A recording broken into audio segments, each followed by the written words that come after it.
Hey guys, welcome back to the show. I'm Joe Curry.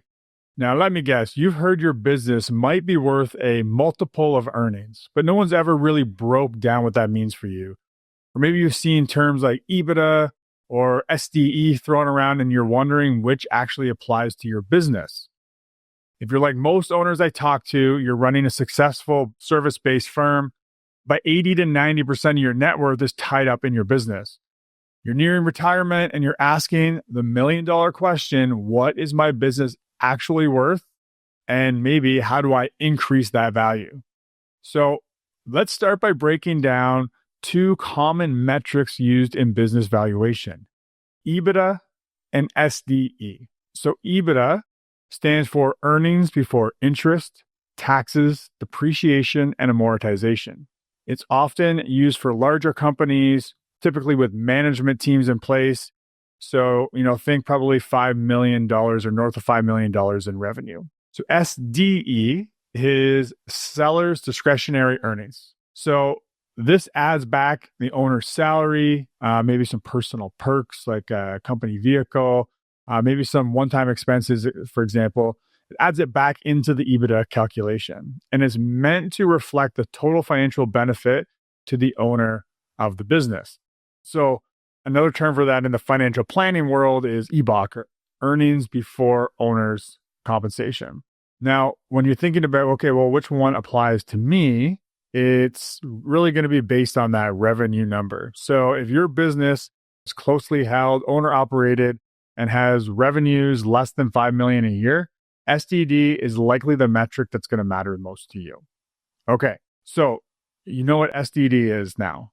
And again, just to be clear, we're going to go with seller's discretionary earnings here. So again, this is the financial benefit to you as the owner. So when we start thinking of that as the value of your business and thinking about a multiple of earnings, what we're talking about here is that the value of your business is often calculated as a multiple of seller's discretionary earnings, or SDE.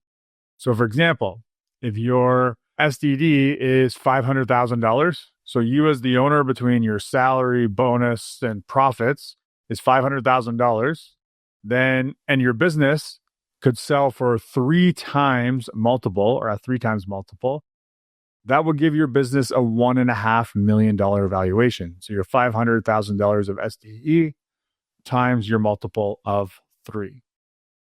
But here's the key, is you may have heard things like 3 times or 5 times or 10 times thrown out there, but that multiple isn't fixed.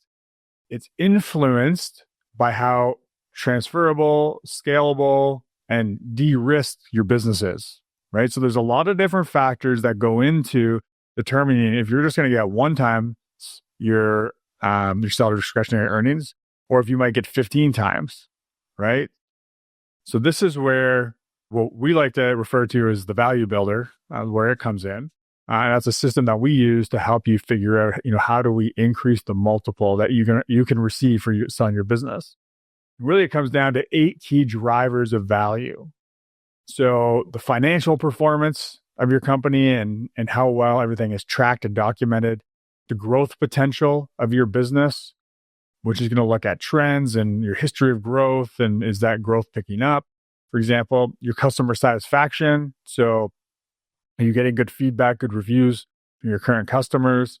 How dependent is your business on you? And this is a big one. If your business and your customers or clients need you, or else they won't work with your business, then that's going to be a big detriment to the sale price, right? And a lot of business owners feel that. They have that hard time giving up control because no one can do it as good as you, right?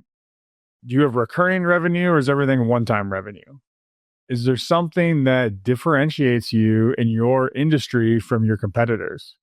What about your team? Do you have a strong team around you?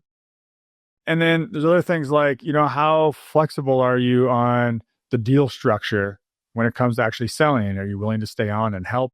Are you willing to provide a seller's note for part of the financing, or do you need all your cash upfront and you're walking away? All of these things are going to impact that multiple that you could potentially get for your business. So this is a pretty short episode today, but I think it's really important to understand that, what buyers are looking at if they're going to buy your business. So they're probably looking at what's the financial benefit to you as the owner as a starting point. And then what multiple of that are they willing to pay based on those factors I just mentioned.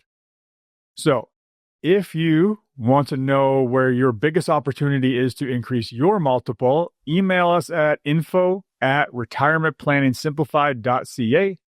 So that's info@retirementplanningsimplified.ca, and ask for a link to complete your confidential value builder questionnaire. Once you complete it, we'll send you back a personalized report showing you how you stack up and where you can improve.